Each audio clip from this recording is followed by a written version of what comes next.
Welcome back to another episode of Cobra Kai Companion. And you guys, this might be the last of them. I finally got Olga Lexell to join, who wrote on season 6. How you doing, Olga? Not bad. How are you doing? I'm doing good. I wasn't keeping track of you extensively, but I did try to get some updates through you via Emily's podcast about the writer strike. Oh Um, yeah, I remember when I was on Emily's podcast, like right in the middle of the strike. yeah, you I'm were. glad the strike ended. Yeah, 100%. I mean, we had what 601 filming, and then all of a sudden production goes down, and we're kind of left in the dark. And so you were several people were out there, cast, crew members, but Hmm. you were out there as well, and you provided some updates. So that was really appreciative on our end, not knowing what's going on. Yeah, So I'm a big union dork, so any opportunity I have to like teach people about what the guild is up to, how our contracts work, things like that, I'm always excited. But yeah, it was so funny. It was like I had just been promoted from writer's assistant. I was like, my dreams have come true. And then like a month later, we were on the picket line. I was like, okay, well, I hope the industry still exists in a few months. oh yeah, I mean I've been with my employer. I've been a union member 18 plus years. So like Nice. I was supporting you guys in solidarity, and Are you yeah, it you was just guys are trying to. SCIU? No, we are actually we have our own the Oh. National Association of Letter Carriers. Yeah, Ooh, the okay. NALC. Yeah, but we're also like 3 years past our deadline, and so the first contract that came back, our union president was like, "All right, this is a good contract," and we're looking through it and we're like, good for who, you?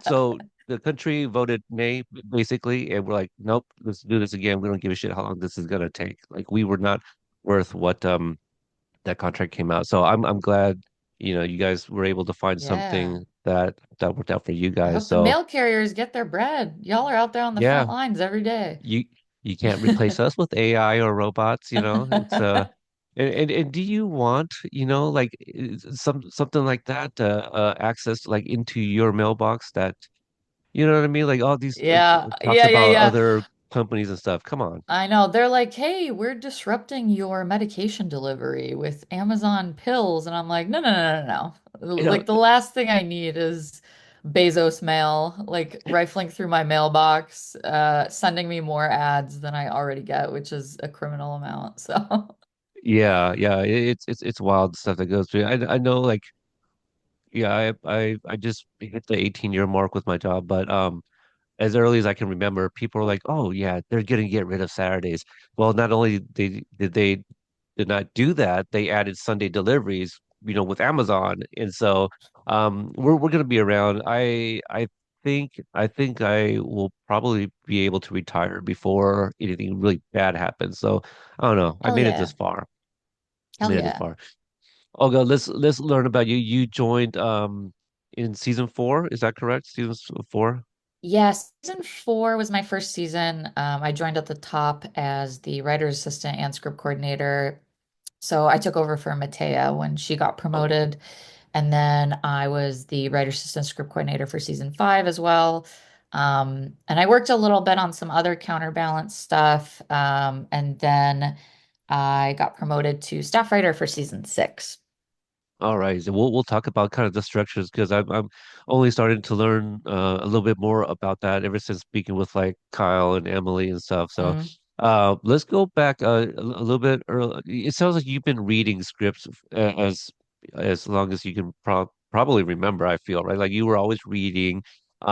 Did you have like you read a lot? Did you know you wanted to be a writer? Because I know you also minored in like business and psychology. And so Yeah, that doesn't sound like writing. I studied consumer behavior too. But yes, I knew I wanted to be a writer by the time I was like 9.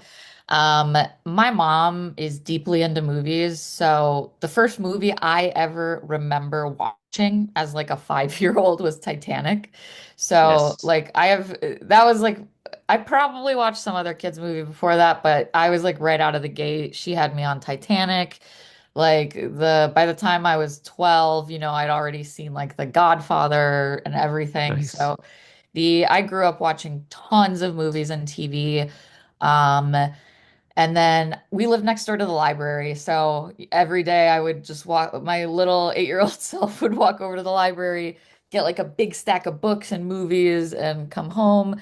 And I remember a movie that I absolutely loved, one of my favorite movies, and I ended up working for the producers later on, was Little Miss Sunshine, Mm. which came out in 2009. So right when I was in high school. And I remember going to the library and I had been reading a lot about like how movies are made and how they're shot, like getting these big tomes written in the 80s and 90s about it. And I saw that they got a script of Little Miss Sunshine, like a published book script. So I read that and I was like, wow, this is so cool. Because I had been writing prose by then already. And it was just a new kind of writing I had never seen before. I started listening to a lot of like DVD commentaries too, which I feel like were for us the original podcasts. Like I loved watching filmmakers talk over the movie and talk about their whole process. So I started learning about movies right away. And I always knew I wanted to be a writer slash DP, director of photography. I wanted to be like the first, writer slash DP. I now know that I like Cronenberg and Soderbergh and a few other people have done that too, but I loved cameras a lot. So, yeah, I followed a pretty traditional path. I went to film school. I went to USC, and I've been writing since I came out of the womb, pretty much. USC, isn't that where Sam could be going, right? The Bruins, is that? Potentially, Bruins or Yeah. UCLA, they're our enemies, UCLA. Okay, Peter. my apologies. I'm so sorry. I went straight into the military after high school, so I don't know anything about Yeah. colleges. I mean, unless it's Oregon Ducks and Beavers. If I had to guess, I would say Sam would probably go to UCLA as a fiscally Yeah. responsible girl. USC is very expensive. I went on a scholarship for poor children, so I'm not rich, but the now that they're being sued by so many people, they raise tuition. So I feel Sam is practical and she would choose UCLA for the stability, but who knows? Whose addition was it to say USC then? Do you recall?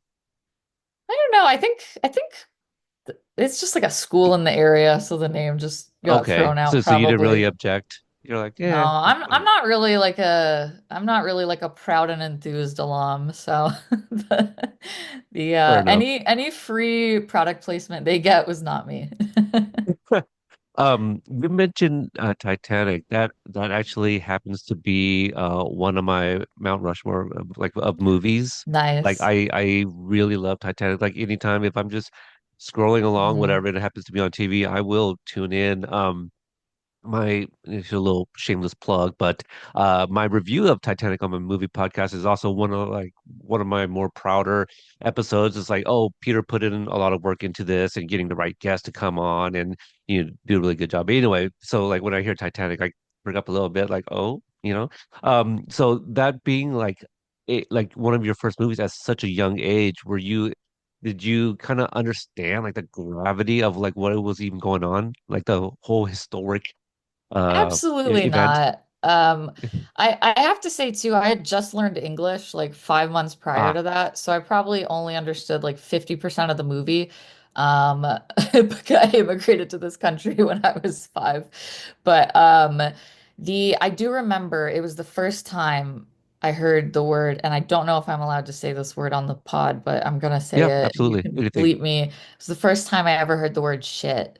And Okay. after that, I was going around saying it all the time. I was like, this word sounds so good. And I had no idea what it meant. So I grew up in Chicago, so everybody was probably like, that's just normal for, 5-year-olds. But that is the most influential thing that Titanic did for me was teach me how to swear. Love it. It taught Rose how to spit, so Very true. it teaches it has a lot of different lessons. But like all of your reading and the stuff that you consume, do you have like a typical do you have like a preferred genre that you kind of gravitate towards? Yeah, I love horror movies more than anything. I love like kind of weird stuff. I love horror comedy is kind of my favorite genre. My Mount Rushmore has David Lynch in the first spot, so that's Mm. that's kind of where I operate. It's like a combination of David Lynch and like Judd Apatow. Mm. So you kind of like the dialogue, right? Like the conversations and stuff, the people, the character developments and stuff like that. Yeah, for me, I love comedy because to me, the best comedy is like when characters who have no skills are trying to solve a problem that's very much outside of their realm. And I really love the humor in that. And I think that in a lot of ways, horror is sort of the same exact thing with a different tone. So I'm a big fan of anything that's about people with no skills trying to solve a complex problem and failing every step of the way. Have you seen Sinners yet? I love Sinners. Yeah. It's funny. I always tell people I went to USC at the same time as Michael B. Jordan. Um, and I always love to like name drop that. He absolutely has no idea who I am. But I'm always like, yeah, I was at USC with Michael B. Jordan, so we're both doing That's awesome. well. Yeah, I think so. Absolutely. I bet you he's jealous of Cobra Kai. Like I bet you he would love a cameo. You know, Oh we my could throw him in God. there. If Can you he imagine? went on an interview and said he loved Cobra Kai, I would like absolutely lose my mind. That But would yeah, have been like, Sinners is so yeah, yeah. good. Oh my God. It is so good. It is so good. I wish I was a lot smarter to have covered it on my show. I think if I did cover Sinners, I think people would just be mad listening to me and be like, "This guy has no idea what he's talking about." Because like horror isn't my genre. I think you mentioned like horror comedy. This is probably more of a thriller comedy, but something like a Frighteners with Michael J. Fox. I Like love that kind of like that's stuff. yeah, yeah. So that's the stuff I love, but some of this other stuff is a little bit heavier for me. I think the Mhm. heaviest I'll go is something like Hereditary, from Okay, 2018. okay. I think, yeah, yeah. My old, we were talking off mic, and I mentioned my oldest son, who is really into film, but he's more into photography and modeling as a young adult. But he wanted me to watch Midsummer or Midsummer, and and he wants to talk about it. And from what I remember when it came out, I was like, I think I'm gonna pass on this one, but he's seen it and I haven't. So it's I like how we have kind of different tastes. Midsummer, very good. I think Hereditary was scarier. Hereditary is the only movie that has ever made me scream in a movie theater. I'm not kidding. Which part? Which When part? she was crawling on the wall and they Oh, revealed her, I actually screamed out loud. It was the only time I've ever done that in a movie. Absolutely scared the crap out of me. yeah. We must have watched like a showing like around the 8 o'clock hour or something like that. I remember coming home and immediately turning on all the lights in the house. I Yeah, and I yeah. I don't get scared that easy. So thinking about it right now is just giving me a little bit of goosebumps. Um, so you had worked on some projects prior to Cobra Kai. You mentioned you got hired on and replaced Matea Green, who wrote. Did she write in season 3? What was Yeah, Matea started, I think, on season 2. 308? Oh, well, in Uh, terms of oh writing. Okay, yeah, yes. I think she wrote I believe I 308 did and then the the bad season the badass. What is that one? Oh yeah, Yeah, I can't the even remember the titles. I all didn't work right. on I season think it was 3, that one so I'm though. I'm not in trouble All for right. not knowing the titles. Fair enough. So there's a script coordinator, right, and, hmm and staff writer. Can you explain kind of the differences and the duties? Yeah, totally. And I'll just add that I started out as an assistant, which used to be like a very traditional path. There's like writer's PA, showrunner's assistant, writer's assistant, and script coordinator are kind of the four roles that are assistant level in the writer's room. The writer's assistant is there taking notes during the whole room session. In our room, we were transcribing each session pretty much word for word, so you're typing really fast. The script coordinator is the one actually distributing all the scripts to the entire production.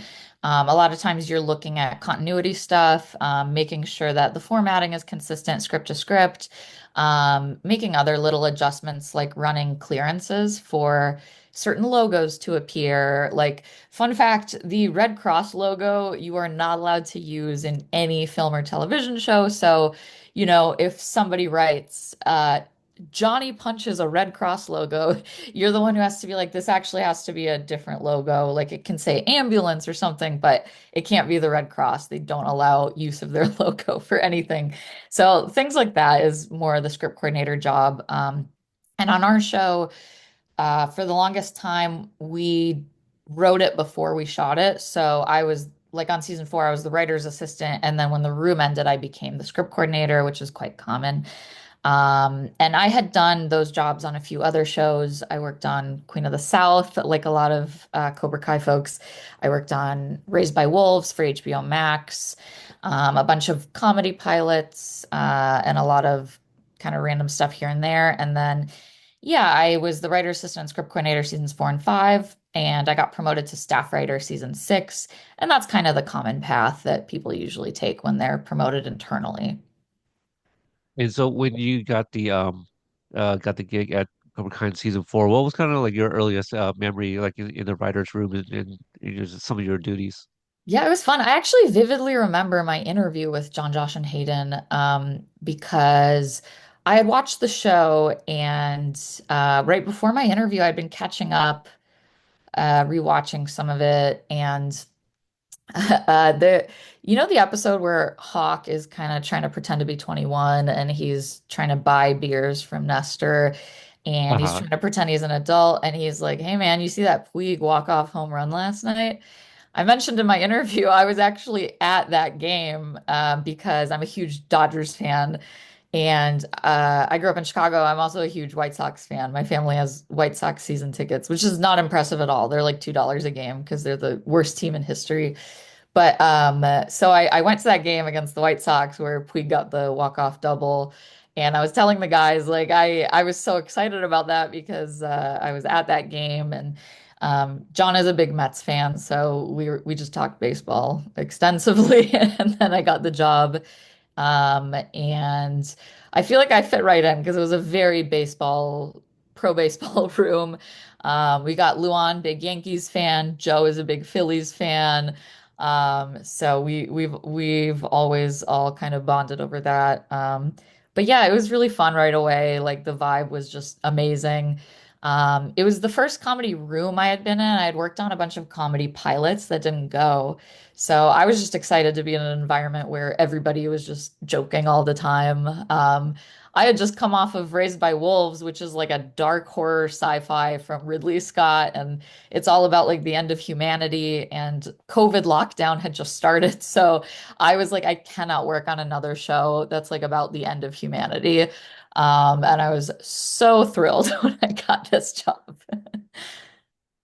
Now you mentioned like having to transcribe like every word. What Mhm. words are you transcribing? So like in the I still don't have like a really great grasp of Mhm. the writer's room. And so for example, like you and Bob co-wrote Mhm. episode 10, and when I say something like that, the person would usually say, well, but everybody has a hand in it. Yeah. And so kind of if you can walk through the process, I guess, from breaking the season, being kind of assigned like this episode, and then Mhm. how do the conversations start talking in terms of the dialogue for each scene? Yeah, totally. I mean, usually at the start of the season, like first week, the guys would kind of pitch the big like tentpole moments of the season. Like they would say, "We want this to happen. We want this to happen."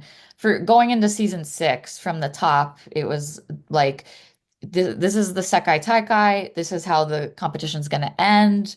And then this is how the whole series is going to end. So usually they have like the big moments all plotted out, like some of the major character stuff that's going to happen. And then the room kind of comes in. We do a few weeks of what we call blue skying, where everybody just kind of pitches stuff that they want to see. Um, like certain characters maybe that we haven't serviced as much, that like certain matchups that we want to see. Like I remember early on in season 6, we were like, we really want to see Johnny hanging out with the girls and having like a whole girls thing. Like that would be so funny. So there's a lot of kind Do, of do mm, these go in the cards? Sorry to interrupt you, but are these mhm. I just go in cards? Okay. Do Yeah, you we happen to know who originated the bird shits in a tuba card? Like I know that's been around for like seasons, but does yeah. has anybody ever mentioned like who wanted to see It's that? funny. I believe that's been around since season 1. I don't want to Okay. misattribute it, but I want to say it was either Michael or Joe, Okay. perhaps. But I've only heard hearsay. I'm like Right, three right. degrees removed from Bert Shits in a Tuba, so I don't even know. But we did, I remember that like for season 6, we kind of had a wall that was the cards by character and episode that kind of had the arc for that character in each episode. And then we had the cards for each individual episode by act. And then there was like a separate wall that was just all the joke cards or like stuff that we really wanted that we were like, this is just never going to happen. So Bert shits in a tuba was there. I believe there was something about like Johnny teams up with a monkey there, like uh, all kinds of random stuff where we were like, let's just write it down just in case the opportunity presents itself. Please, Knowing that if you could share any more of those, like the Johnny with the monkey, I think that'd be amazing. I just, are we calling it? What was Ross's monkey's name? Marcel? Like, oh, is yeah, it yeah, Johnny yeah. and Marcel? I believe I believe that originated because we all watched the movie Every Which Way But Loose, the Clint Eastwood movie with the monkey, Oh, or something like that. And we had just been talking about like how do we get a monkey in the show? But obviously working with animals is difficult, so that was never going to happen. But it's one of those things where it's like let's just write it up there just because it feels good to write on a card. I wish I could remember any other good ones, but I truly cannot. For some reason, that one stands out to me as well. yeah, that's great. I mean, if it was like Monkey Fang Karate, like I think that would have been like, we could have possibly seen a monkey at that point, Right? and God, the jokes kind of write themselves, as like, shut up, penis breath before I put Marcel, in a gi, I don't know. That's Right? the possibilities are endless, absolutely. The so all the so blue skying, and then hmm when at what stage do you guys say, okay, that's enough to kind of go by? Yeah, our room always figured stuff out really in detail. So after we're done blue skying and we kind of come up with stuff we might want to see, and a lot of that stuff ends up getting thrown out just because you want to come up with a ton of ideas, and then just pick the best ones. And sometimes there's no room for some of the ones you really love. Um, but yeah, the we usually start drilling down episode by episode. Like when we started, we were breaking part 1, and we kind of knew that there'd be multiple parts. Yeah. So we had talked about, every 5 episodes kind of being a mini thing, figuring out the individual arcs for that. So part 1, I remember we talked before the strike, and then when we came back, we really focused on part 2. But yeah, we usually figure everything out as a big group. Like we'll kind of just sit there, we'll pitch storyline ideas, like a lot of times we'll have the A story for the episode, which might be, Daniel and Johnny go on X adventure, and then we have to figure out like the B story and then the C story. The B story might be like Cobra Kai. What's Cobra Kai up to while Miyagi-Do is training? And then the C story might be, something kind of ancillary, like maybe this one character has something going on. Like, let's talk about Tori's mom. Um, and a lot of it too was wrapping up some of the loose ends from previous seasons to, figuring out where certain things were going to go. Like we had talked a lot about Miguel going to college. So season 5 was going to be about like Miguel's future and, is he going to go to Stanford? How's he going to wrestle with that? Things like that.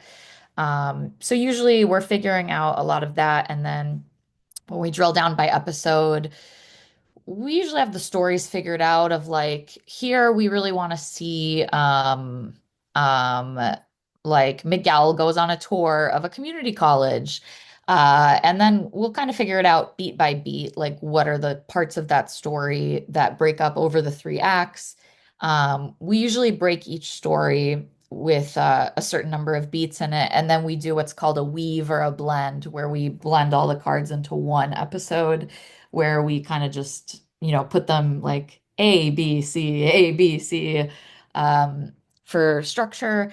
Then the writers go off. By that point, they've assigned the script. The writers will go off and write the outline based on what we've broken. And we usually come up with a lot of jokes in the room when we're drilling down on the blend of it. So Yeah. a lot of times the writers have a lot to go off of. We write the outline, we bring that in, everybody goes over that, and then once that's approved, we go off to script. Um, and we kind of divide that up if you're co-writing. And yeah, then the guys are always doing their pass on stuff too. So it's a really big team effort for sure. And Yeah, everybody yeah. everybody in the room too has like different skills. So a lot of times, people will contribute different things. Like a joke you pitch might be in someone else's episode, things like that. So you guys bring in the outlines, and then that's when kind of like the room kind of like, oh, it would be fun if Kyler said, "Bitch, don't you know I know karate?" Yeah, And yeah. then maybe like note is taken, and then that goes into like, when you're writing dialogue, be like, oh, such and such pitched that joke with Kyler, and we can insert it here.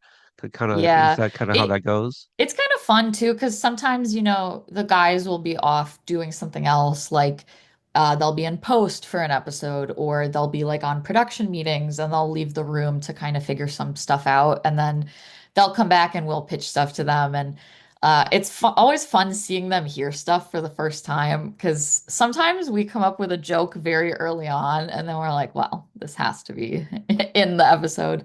So it's always fun getting their reaction and always seeing their three different reactions and how they kind of like what resonates with each of them is always really fun too.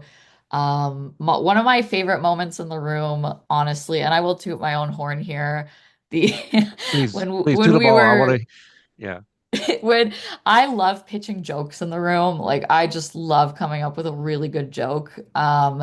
So I remember when we were shooting Kenny getting the laxatives. And we had been talking about how we want a reference to belts and like karate belt colors at some point in the show. We were like, we should pay this off. But it wasn't really, important or anything. It was just kind of something I had been thinking about. So when he shits his pants, I was like, well, we have to make a joke about him getting his brown belt, right? So that was fun. I love making people laugh. So Oh, sure. the Yeah, it's comedy show. Now, was there any discussion of who to say it other than Johnny? How do you guys decide that? no, I can't really remember. For me, I love pitching jokes for Johnny to say. So I think right off the bat, I was like, Johnny has to make this joke, Yeah, please. yeah. Um, Um, it really depends too in that scene, like who's kind of the serious character versus who's more of the straight man character. Um, I think I just threw out the line out there, and somebody else was like, Johnny needs to say this. yeah, that kind of makes sense because like it's Barnes that's kind of running this Hmm. thing, and it's Daniel who's connected to Barnes, and so like Johnny's Hmm. just kind of there, and I Yeah. can kind of see that. Um, what were I don't know how else to phrase this, but like what are kind of your strengths? You said you like to make people laugh and stuff like that, and I've had um I think who was it? I've had like Joel, the director, Hmm. Hmm. who has told me like, oh, Joe and Luan are these type of writers, and Michael was this type of writer, and Bob, and so like, what were kind of some of your strengths in terms of the writing? Yeah, I really like joke writing, and I will say usually too, like there's a hierarchy in the room where you have lower level writers who are newer, more experienced writers who are like executive producers. So like the Michael, Joe Luan, Bob folks. And different writers have different skill sets. Like upper level writers are usually the ones who have like structure really nailed down. Like they'll be like, oh, this moment doesn't work here because blah, blah, blah. Like this should be at the end of Act Two, that kind of thing. Lower level writers, we usually have less experience. So we're usually, for me at least, like I love pitching jokes. I love pitching interesting like side stories and pairings for characters to like go off together. Like I love trying to come up with fun things for people to do that aren't like the main story of the episode too, since usually like the upper levels have that figured out. Um, so yeah, I kind of like I love adding like a flavor to the world with Yeah. odd pairings and fun jokes. Just a little more movement, right? So we're not just like two people sitting at a table talking. Like there's kind of more like action as well, it sounds like. And it is funny that I say that because, as you'll know, the episode I co-wrote with Bob was zero jokes, 20 minutes of children fighting each other, uh, culminating in the death of a child. So, a lot of times too, you're learning like new strengths. I had never really been an action writer, so I learned a lot from Bob about writing action.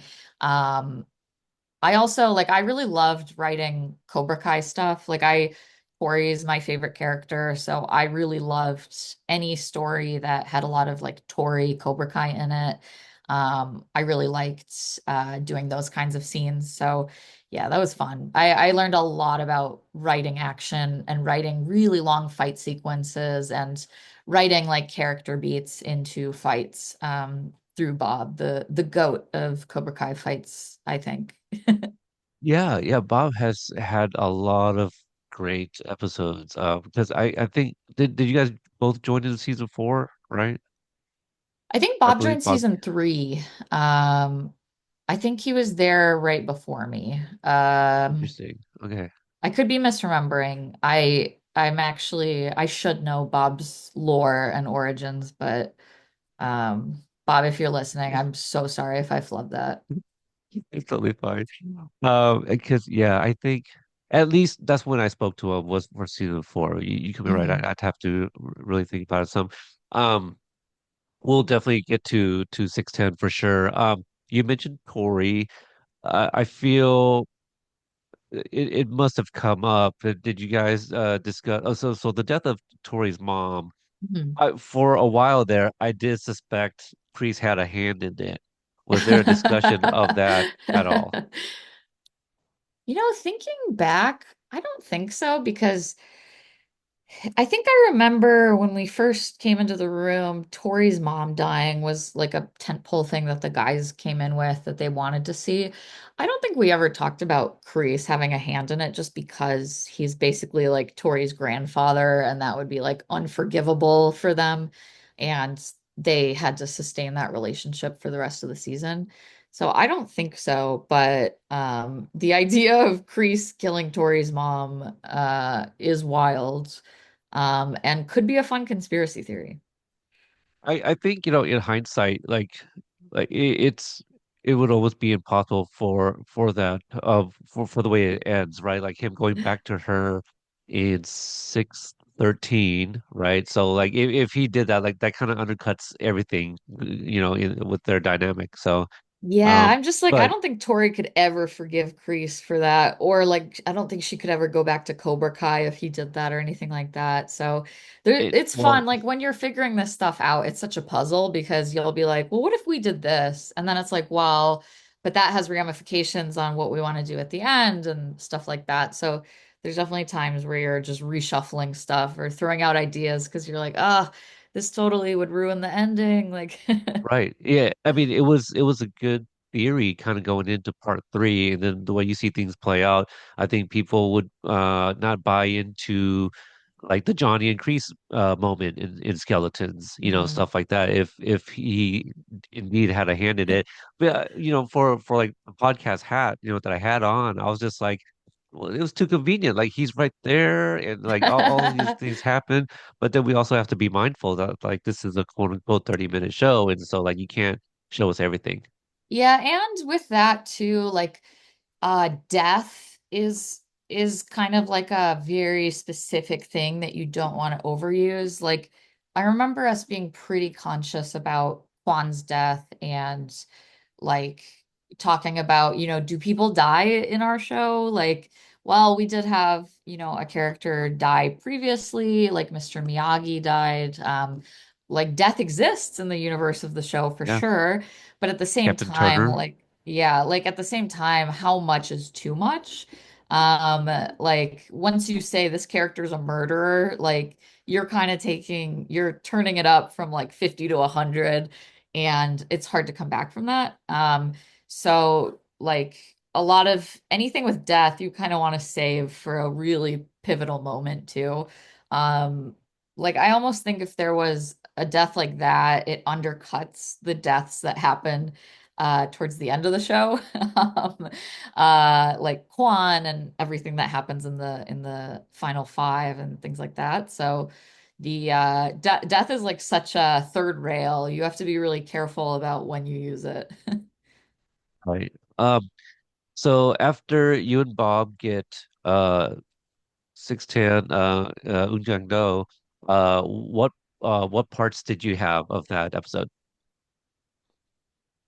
We split it up where I was doing kind of the Cobra Kai, Tori stuff, and Bob was doing the Johnny Daniel stuff. And then we kind of like threw everything at the wall with the fight, and then we just kept kind of going over it and over it and over it. And little things were changing too in the back half, so there were little things we had to change in the fight and stuff like that. But going into it, we had gone over that fight and like the key moments so many times as a room. We really had a lot to go off of. And of course, like with a lot of the fighting, our production and the directors and the stunt people help with that a lot because like in our show, what I think is cool, and I'm a really big fan of like wuxia and fight movies, and like I love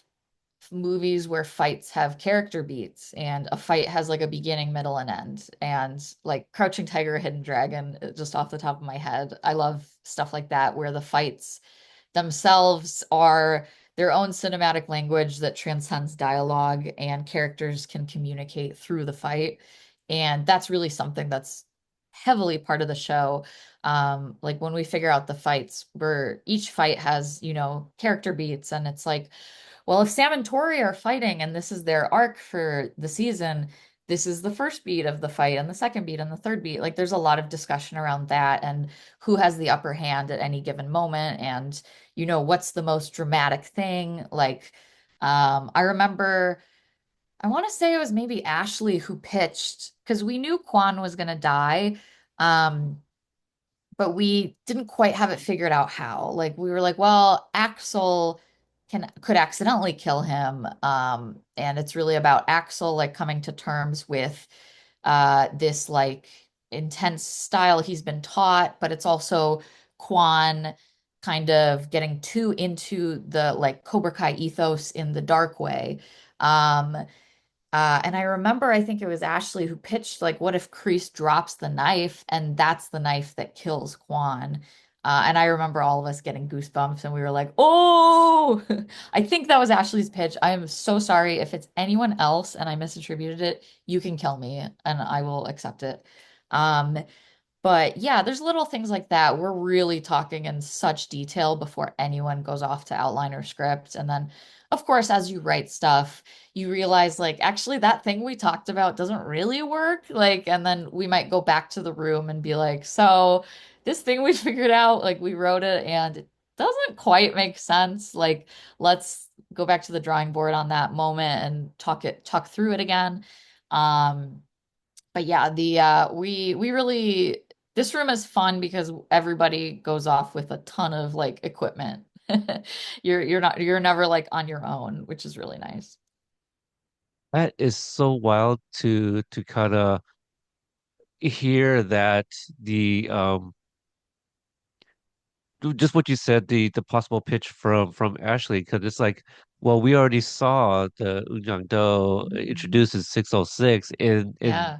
the fact that It's that Chekhov's wasn't Chekhov's Cobra Kai knife, basically. right, but the fact that like that wasn't even like, oh, this is gonna be the knife. That's why we have it here. Because for me, reviewing that episode on the Mhm. podcast, we're like, oh, well, so Master Kim gave it to him for reasons. Like, yes, we just have to kind of suspend our disbelief because we know what it ends up being used for. But hearing inside baseball, it's like, oh, well, that was actually a pitch later on, it sounds like. Yeah, and I think I mean Or is it's that still blue funny. skying? That was probably early on, more in the blue sky for that episode, Okay. but because sometimes it's like we're just talking about things we want to see, and it's like, okay, well, we want to see Kwandai, and then we also want to see Kreese and Silver are fighting off to the side, and like Kreese wants to kill Silver. Like we want to set it up that Kreese could kill Silver.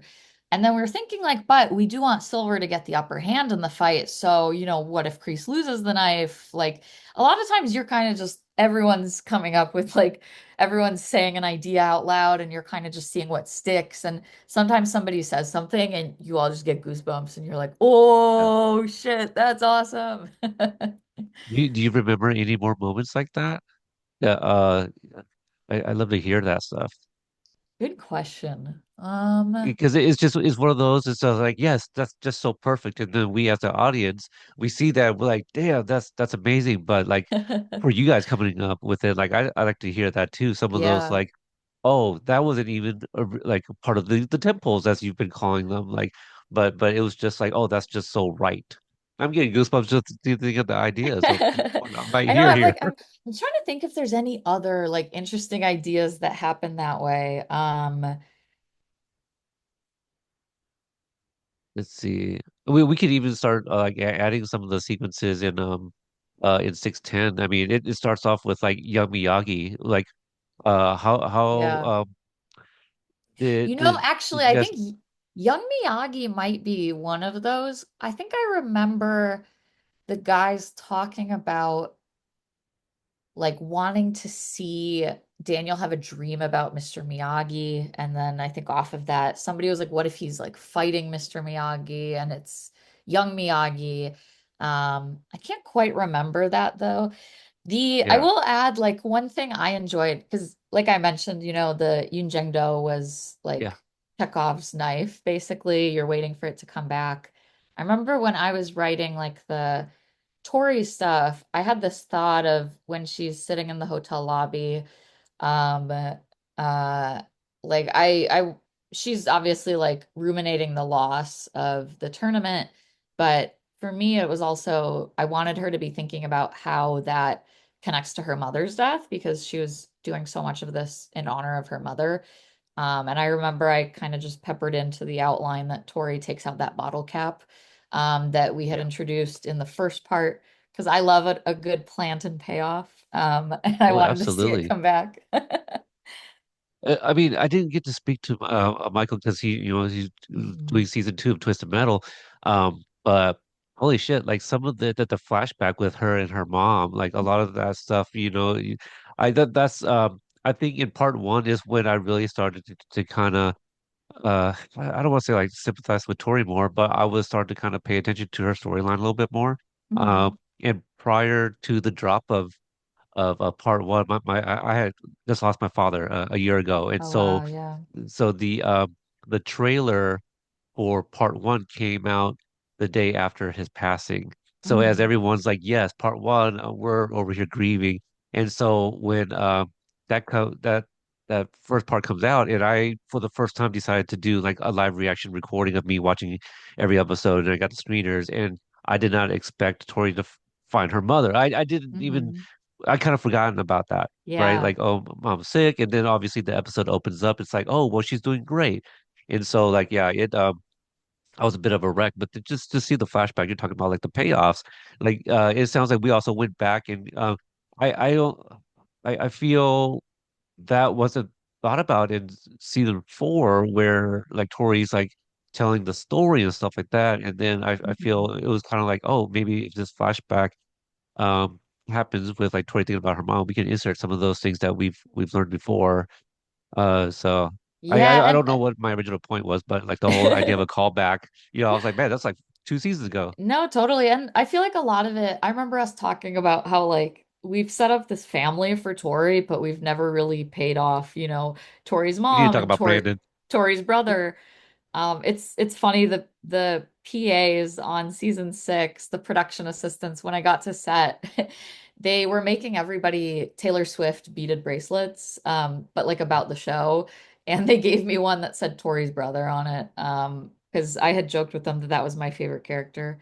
But yeah, the stuff with Tori's mom was interesting too, because I think it's a testament to how much like everybody on the show kind of infuses their own personal experiences with it. Yeah. Like obviously losing a parent is something that like a lot of people experience, but we had also shout out to our script coordinator Heather. She had created a short film, Adelman, Andelsman, yes, Heather. Andelsman. Okay. She created a short film about her experience being diagnosed with cancer in college, and surviving it. And I believe she gave a lot of input on, how like that story might realistically play out, and like what kind of meds Tori's mom might be taking and what might have actually happened. And it adds like a little touch of realism to that kind of thing, especially for such a emotional, profound story. But yeah, Michael really killed it with that one. It was such an emotional episode, and I like that it gives Tori, another dimension.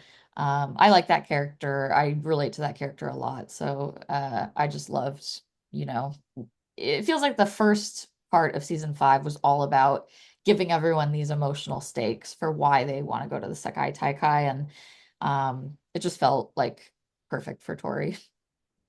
Yeah. What anything you can give us about any discussions about Brandon and Aunt, I'm blanking on her name, but her, from I think that was also season 4, if I'm not mistaken. It might have been 5, but Yeah. any discussions on like if we're gonna kind of give any focus to that in the final season? Think I remember us kind of talking about that in Blue Sky of like maybe we give Tori a story about that. But it might just be one of those things that fell to the wayside once we realized how much story there was to get through. Yeah, Like there's so many things we end up pitching that just never make it into the show, like Bert shitting in a tuba. yeah. Um, so it might be just one of those things that we talked about a bit, but there were just other stories that had to be serviced more. So, but I wish I could tell you where Tori's brother ended up because I have no idea. I mean, I mean, after the show, she's going to be 18. And Yeah. then she's got that lucrative deal. And so, like, she can take care of her brother too. We know that they have like a family friend that at least helps watch him. So, Yeah. um, yeah, which is, we were kind of wondering, like, because I know some people are like joking on their podcasts about like, oh, well, the aunt is like, I don't know if it's the next of kin or whatever, but it's the other family member that can very well take care of him too. But what Mhm. we've seen of her, she ain't shit. So like we don't want Brandy to go. So we want to Yeah. see Tori fight for her brother. But I mean, look, I totally get Netflix it. is gonna have to greenlight at least 5 spin-offs if we want all of this juicy content that never made it into the show. So Absolutely. And the Netflix, the people crave it. Listen. yeah, they really do. I don't remember if it was Kyle or Chris, Kyle Savali, Chris Rafferty, who I spoke with. Like, I feel if we have like a Binary Brothers spinoff, there's no, I don't see why we can't have Bert make a cameo and for some reason shit in a tuba at Yeah, college. Like, it could totally absolutely. happen. Speaking of Um, Bert and Bert and Nate, who can you give any insight on that sequence and their ongoing? Well, I guess the rivalry has died, but like hmm. every season we've been getting like really cool lines from those two. Like the mad fighting skills. I kind of forget the dialogue, but if you can Yeah. share any I insight think on that scene, I think that was all Bob, like the scenes where they're watching the Sekai Taikai at home. yeah. Originally, there was a little bit less of that. It's tough. Like I mentioned, I mean, there's so many side characters in this show that we love to service. Like, we'll just be sitting there and we're like, what if, Nestor comes back and like they go to, like, oh, we have to, what if we show homeless Lynn again? Like we had just been sitting there like thinking about all the characters we want to service. And I'm sure there was Bert and Nate stuff that we had to cut just for time. Because obviously we're a half-hour show, so the scripts and episodes can't be too long. But yeah, the I think that was all Bob, and we wanted to see like Amanda reacting to the Sekai Taikai. I think maybe we had versions where she was even there, like watching it or something, but there was a lot of story stuff going on at that point too, and it made more sense for her to be watching from home, given everything going on with the other characters. Um, and yeah, I feel like it was, we were just kind of like, this is probably the final big moment where we're going to see a lot of the side characters. I think we had originally talked about them watching it at like a big venue with a lot of other side characters, just to like pay homage to some of them, but that was probably not practical for production. Um, but yeah, I think we just really wanted to see Bert and Nate like have a good moment at the end of that. And we also wanted it to feel like, this could be the end. Like this episode could be the end of the show. Even though obviously there's five more after that. So I think bringing back some of the other characters helped give it that feeling that like this is it. Cobra Kai is ending. Yeah. Did you make it into any of those sequences? I think you like to run, right? Did you make it into the running sequence or anything like everybody else? Yeah, I am in the running sequence. I don't know if you can see me because there's a lot of people in that running sequence, but it was very fun to shoot.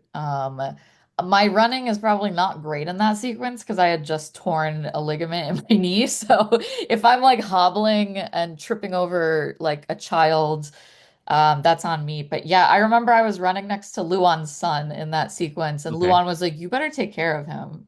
Like, do not let this kid fall and get trampled." And I was like, "Oh my God, if anything happens to Luan's son, like I'm done. I'm toast."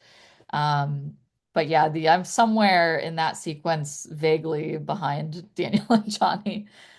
Yeah, Um, I think it's because like I think yeah Joe was like one of the original writers started speaking with like in 2020, and so I just love his kind of entrance. He like every time I see him and the look on his face, like I imagine like this guy was like walking to his car like after like having a meal.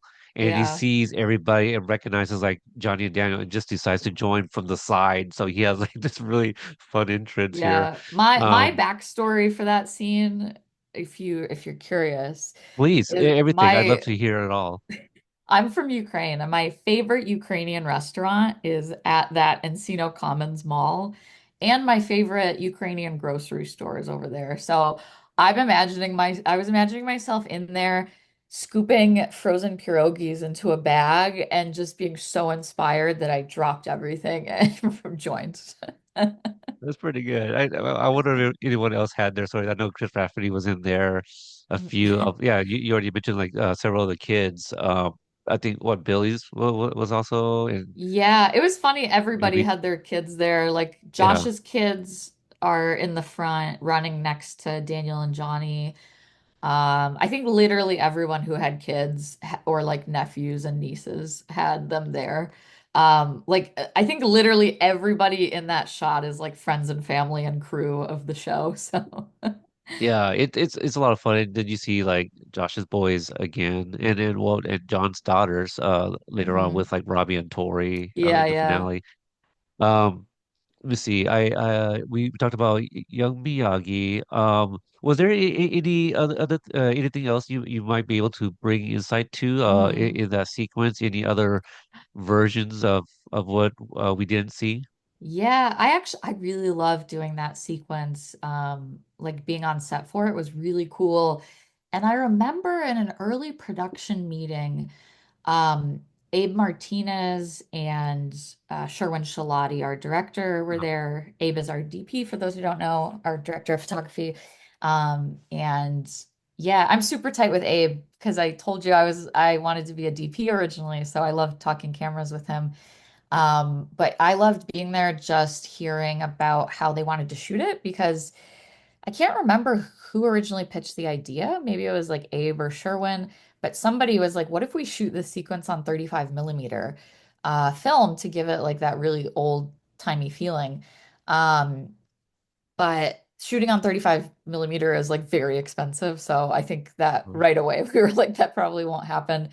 But I used to be a projectionist and I love 35 millimeter film. So I was like, oh, that would be so cool. And then when we got to set, I remember they had picked out the exact camera lenses that were used for Shogun, to try to get like that kind of feeling for the whole thing. But I just thought that was cool to shoot. I've never like been on set for a period piece. Um, and I've never like worked on a period piece. So it was really cool to see them assemble everybody with like the costumes and um yeah, just that was like a goosebumps thing for me to watch. I loved being on set for that. It was really cool.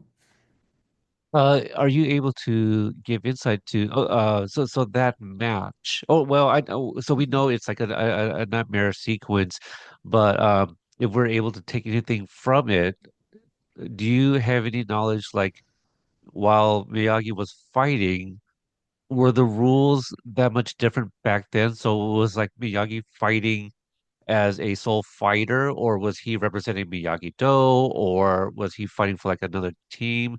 Is there any of that discussion being had? There, we had so much discussion about the rules of the Sekai Taikai and how the Miyagi stuff fits into all of it. In that specific dream sequence, I think it was intended to be more like this is what Daniel imagines happened, and like Daniel's imagining kind of the worst possible thing that could have happened.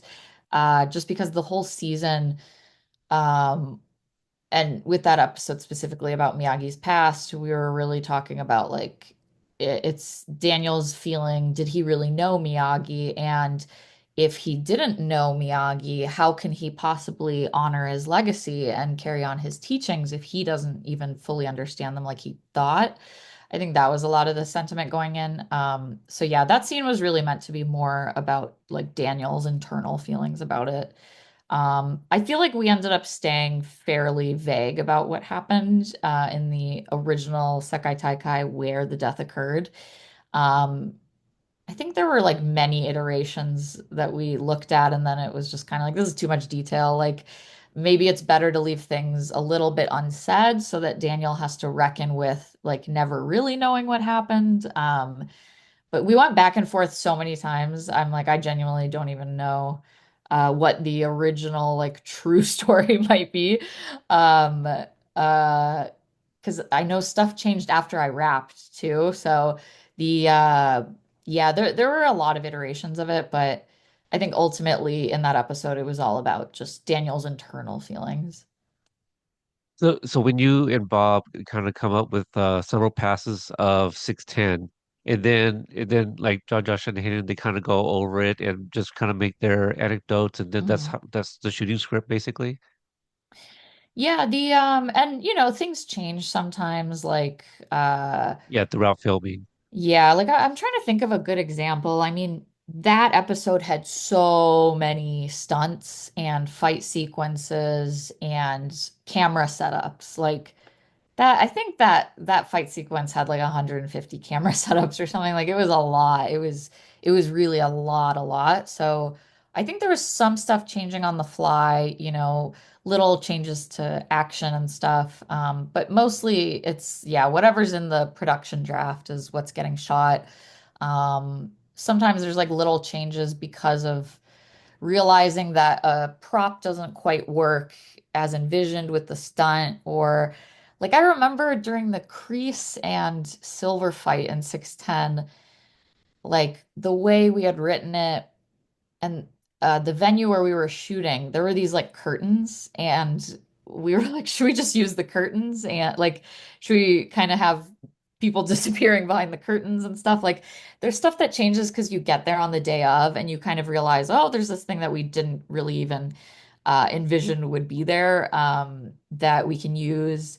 Trying to think if there's anything else like that, but yeah, there's always like tiny little things changing. Or, an actor might ask you a question of like, what, when, he's saying this, like, were you intending this or this? And you're like, oh, there's like two interpretations of this. Okay. Like, so sometimes little things like that might change the day of.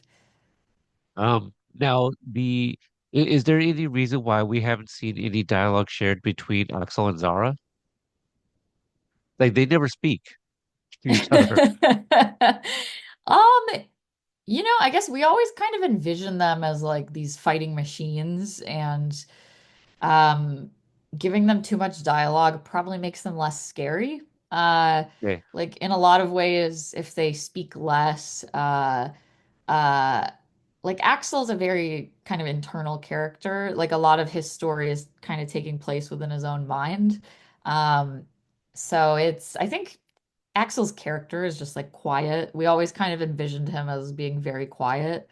Um, but honestly, it's probably more about the real estate we have in the episode too. Like sometimes it's like, oh, it'd be cool to see these two characters talk, and then it's like, well, the episode is 2 hours long, so it's time to cut everything. What And were that some of episode especially, like I will say, that fight takes up a lot of real estate. So we had to be so like we were trimming a lot of stuff in the front part too, just to make sure we had enough bandwidth for the fight. So there's always it's like, do we really need this scene? Probably not. Like let's just cut it. Let's just get straight to the fight, you know? right? You mentioned like a lot of trimming and stuff, but like, is there any so there's the expression "killing your darlings." What was there something that was completely removed from episode 10? Deleted scene. Not that I remember, because even up top, I feel like there was a lot. I think we had more with Amanda and the kids back home, like a little bit more humor. I think there maybe were a little bit like some more jokes there that just got cut. Like the first thing I remember cutting was jokes. Like it was like, okay, well, this is a very serious episode. We don't need as many jokes, and they're taking up too much space, things like that. Yeah, I want to say we made a lot of cuts to that. I think we made some cuts to just the little side conversations going on. Um, like I think there was maybe a longer exchange between Tori and Kim Daeon. And I will say Uh, actually the my you can't see it, but my background on my computer right now is the two of them looking at each other right before the fight I love that happens. sequence. Me I actually have too. that in my notes. Tori and Kim.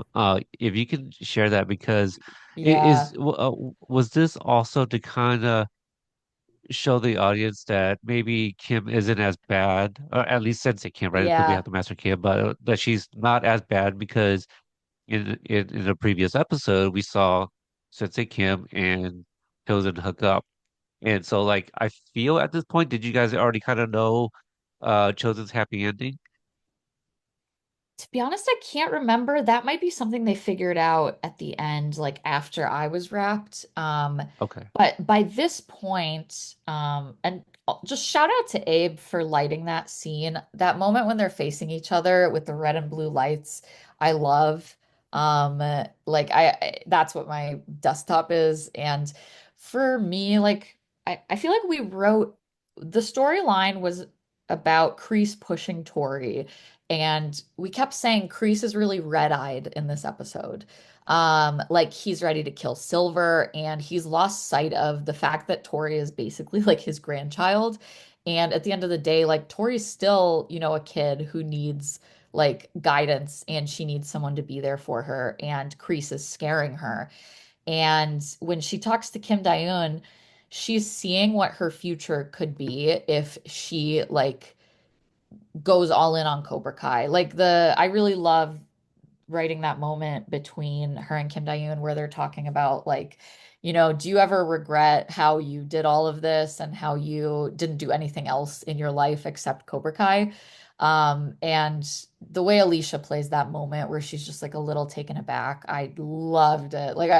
Whenever we're shooting this stuff and you're behind like the screen, behind the camera, you're just like, yes, they nailed it. It was So so yeah, good. I love Yeah. that stuff. And for me, Yeah, by it the was. way, I loved working with Alicia in this episode. As a fun fact, I'm a huge wrestling fan, and having Britt in the episode, like I remember Hayden told me, by the way, we're gonna have a cameo in this episode. I don't know if you know her, but there's this wrestler, and I was like, do I know her? She's literally my favorite wrestler. So she plays Oksana, who's named after my mom, and Oh. my favorite thing to shoot was the sequence with her and Alicia fighting. Like that was just so cool for me. The whole time I was just like geeking out and getting to help Britt with a Russian accent because I speak Russian. So that was a lot of fun for me. Yeah. Any other fun facts like that in terms of character names? Would like Tiger Strike. We had that sequence with them as well. I think Chris came up with that name. Um, Yeah, I don't know. It's so funny. There's always like tiny little things like that, and you just totally like forget and lose track of it. I feel like half the time people are named after our families. Like the Japanese dojo, I believe Ashley named after her mom, um, Hirobukan, and trying to think if there's anything else. Yeah, I think Chris came up with a lot of the dojo names. But I wish I had more Easter eggs off the top of my head like that. Oh yeah. It's a lot. I mean, we're talking about so many episodes and sequences and so many characters. Do you have any insight on the beach sequence between Johnny and Daniel where Miguel is like it has to be like the parent in the scene as well? I Yeah, love the quippy dialogue between Johnny and Daniel about like, I've called you a pussy 1,000 times. You ain't done yeah, you that didn't do was, anything. I feel like that was all Bob. Yeah. I wasn't there for that scene because I believe they shot that one in Spain and they sent like a handful of people for like 2 days to shoot all of that. So I wasn't there for that. And I don't like, I'm not as familiar with the stuff that happened like behind the scenes and kind of talking it through with everybody. That would be a question for Bob. To circle back to Sensei Kim fighting with Mhm. Oksana. What about Chosen coming in and then having his fight with Ivanov? Yeah, yeah. The I mean, it was I remember we always knew we wanted Chosen and Kim Daeun to team up in the fight to pay off their previous storyline. Um, I remember when we first broke the fight sequence, we kind of knew how it starts and how it ends. And then it was a lot of like, what are some moments we want to see that will pay off these character arcs from across the whole season?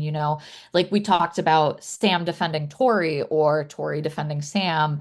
And we had kind of like a platter of, options that we picked from and made little adjustments of like, if it's like what if we had, Robbie and Miguel fighting with Sam and Tori and it's couples fighting together.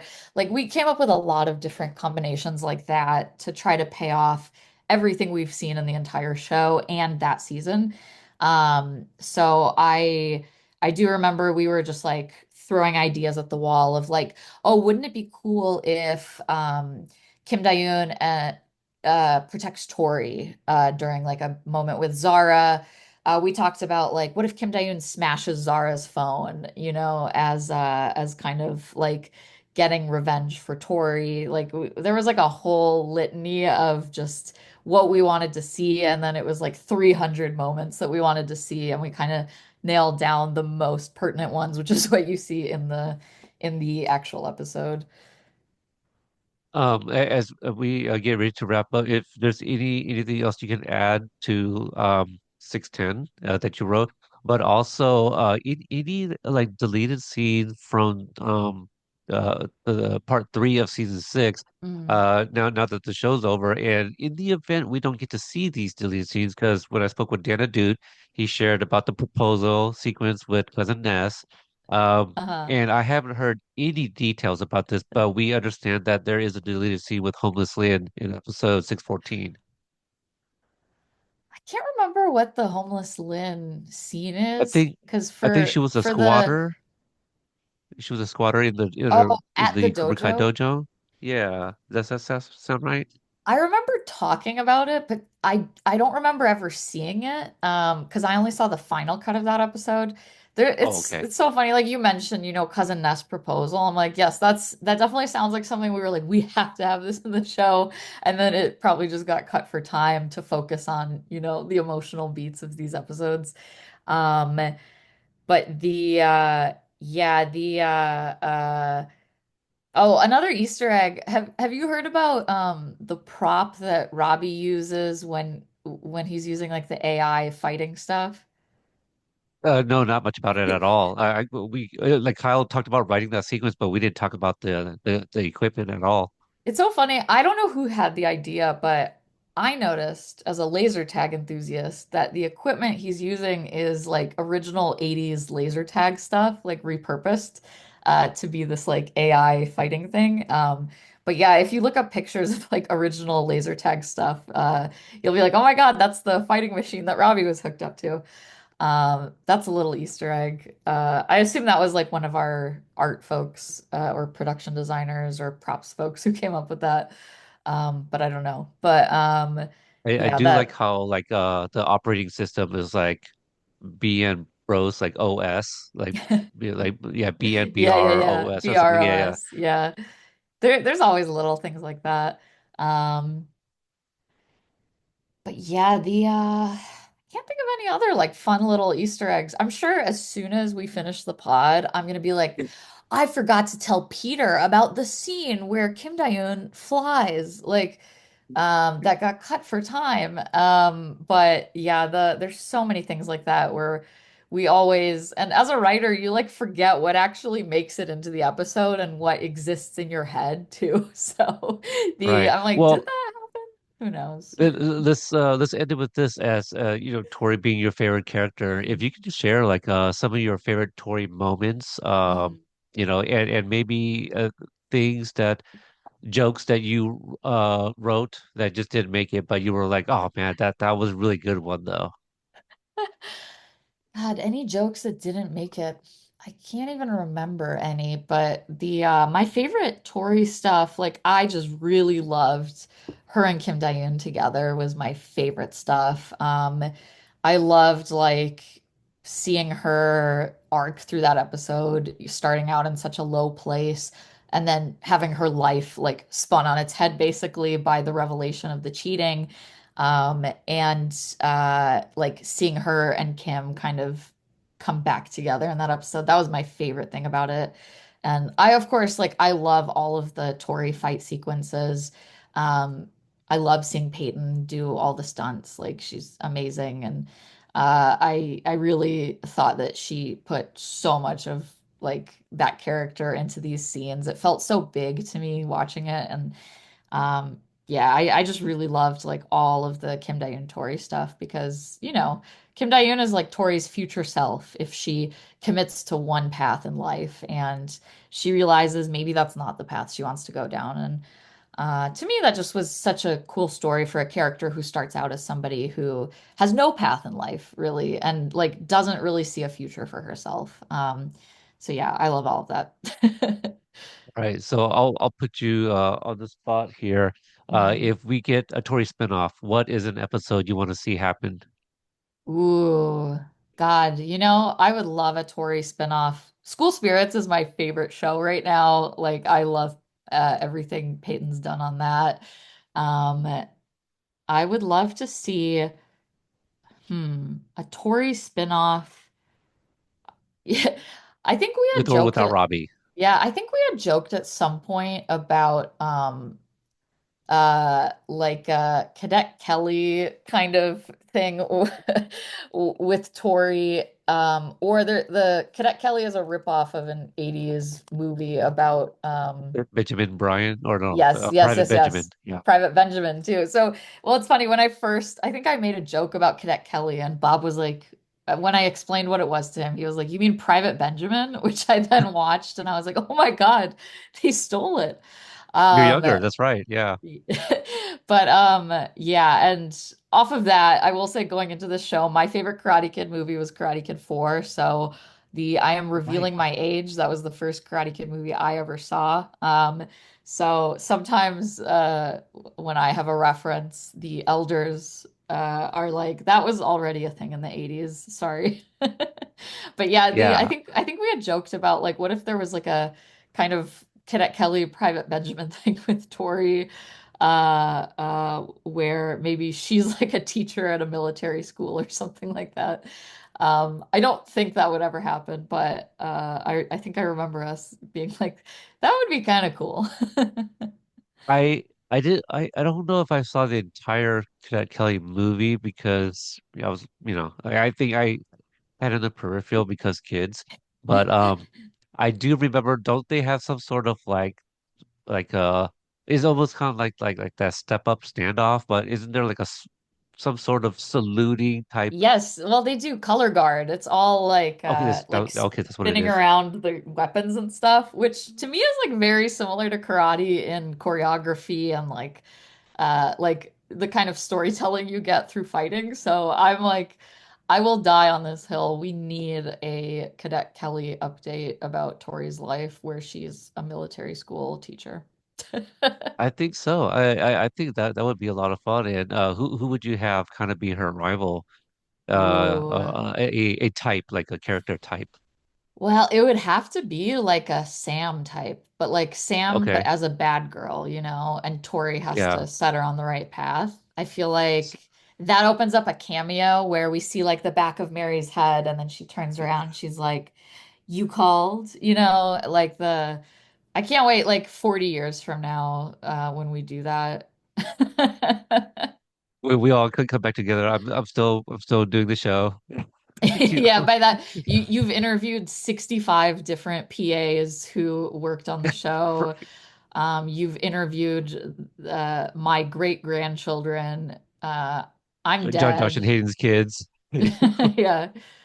John's daughter is president, and Right. everyone's like, Peter got to talk to her before she was president. That was amazing. That's Yeah, true. That's true. that's cool. Uh, I hope I'm around Amazing for stuff. that. Yeah. Olga, thank you so much for your time. You've been so giving. I don't know if you welcome the interaction on social media. You have some pretty fun behind the scenes stuff. Again, I've been following you for a while, so like I enjoy seeing that stuff. But if you're able to share anything that people could kind of keep an eye out for that you might be working on, and yeah, if you welcome that interaction on social media. Yeah, please follow me. I'm on Instagram and Blue Sky. So check me out there. If you love baseball, boy, do I post about it a lot. So come root for the Dodgers with me.